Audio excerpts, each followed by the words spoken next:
భరత్ తివారీ. కొన్ని రోజులుగా ఇతను చాలా వైరల్ అవుతున్నాడు. వాళ్ళ అమ్మ, వాళ్ళ ఊరి వాళ్ళు ఇదొక ఫేక్ ఎన్కౌంటర్ అని చెప్పేసి అంటున్నారు. అసలు ఎవరి భరత్ తివారీ? ఇతను బీహార్ లో ఉంటాడు. అతని ఏజ్ 27. వాళ్ళ నాన్న ఒక రిటైర్డ్ పోలీస్ వ్యాన్ డ్రైవర్. అయితే భరత్ తివారీకి ఎప్పటి నుంచో పేదవాళ్ళకి సాయం చేయాలని ఒక ఆలోచన ఉండేది. అయితే అతను ఎప్పటి నుంచో గవర్నమెంట్ కి వాళ్ళ ఊరి ప్రజలు పడుతున్న కష్టాల గురించి ఎన్నోసార్లు గవర్నమెంట్ ఆఫీసర్ కి చెప్పాడు. వాళ్ళ ఊర్లో వచ్చే వరదల వల్ల వాళ్ళ ఇండ్లు కూలిపోతున్నాయని, అండ్ మా ఊరికి కరెంట్ లేదని, త్రాగునీరు సమస్య ఉందని, ఇంకా వాళ్ళ ఊర్లో ఉన్న రోడ్ల గురించి, ఇలా వాళ్ళ ఊరి ప్రజలు పడుతున్న కష్టాల గురించి ఎన్నో సార్లు గవర్నమెంట్ ఆఫీసుల చుట్టూ తిరిగాడు. అలాగే అందరికి తెలిసేలా వాళ్ళు పడుతున్న కష్టాల గురించి ఫేస్బుక్ లో లైవ్ పెట్టి చూపించేవాడు. కానీ ఎన్నిసార్లు గవర్నమెంట్ చుట్టూ తిరిగినా మీకు తెలిసిందే కదా, వాళ్ళు పట్టించుకోలేదు. దాంతో భరత్ తివారీ వేరే దారిని ఎంచుకున్నాడు. అతను ఒక చిన్న పిస్టల్ కొనుక్కొని ఆ గన్ తో ఒక రోజు ఫేస్బుక్ లో లైవ్ పెట్టి కొందరి ఆఫీసర్స్ పేరు చెబుతూ మీరు గనక మా ప్రాబ్లమ్స్ తీర్చకపోతే మిమ్మల్ని చంపేస్తానని చెప్పి బెదిరించాడు. అయితే ఆ వీడియో పోలీసుల వరకు వెళ్ళింది. అయితే భరత్ తివారీ ఫేస్బుక్ లో వీడియో పెట్టింది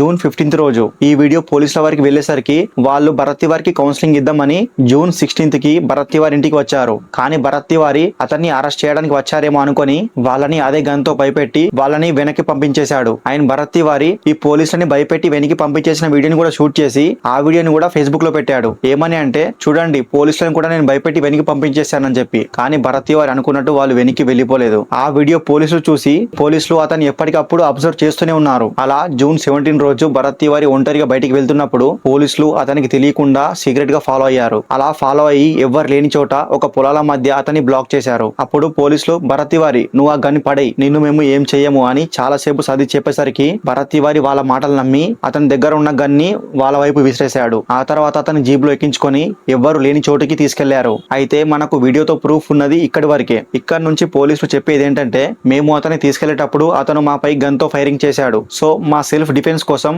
మేము అతను తొడలపై కాల్చామని చెప్తున్నారు. కానీ తొడలపై కాలిస్తేనే అతను ఎందుకు చనిపోయాడని అడిగితే, మేము హాస్పిటల్ కి వెళ్లేది కొంచెం లేట్ అయ్యింది, సో దాని వల్ల ఓవర్ బ్లీడింగ్ అయిపోయి అతను చనిపోయాడని చెప్పి చెప్తున్నారు. కానీ వాళ్ళ అమ్మ ఇంకా ఊరి ప్రజలు లేదు, ఇదొక ఫేక్ ఎన్కౌంటర్, మేము వీడియోలో చూసాము, అతను మీ వైపు గన్ విసిరేశాడు, అయినా కూడా మీరు అతను ఎందుకు కాల్చారు? అలాగే భరత్ తివారీ పైన ఎటువంటి రౌడీ షీటర్ కేసులు లేవు, అదే కాదు ఎలాంటి కేసులు కూడా లేవు, అలాంటిది మీరు ఎలా కాలుస్తారని చెప్పేసి ప్రజలు క్వశ్చన్ చేస్తున్నారు. అండ్ ఈ విషయం ప్రజలకు తెలియగానే మొత్తం 1500 మంది రోడ్ పైకి వచ్చి ప్రొటెస్ట్ చేశారు. ఇది చాలా సీరియస్ విషయం అవ్వడంతో అక్కడ ఉన్న మినిస్టర్ మొత్తం 5 మంది పోలీసులను సస్పెండ్ చేశారు. అండ్ అలాగే సారీ అని కూడా చెప్తున్నారు. అతను చనిపోయినాక సారీ అని చెప్తే పోయిన ప్రాణం తిరిగి వస్తుందా?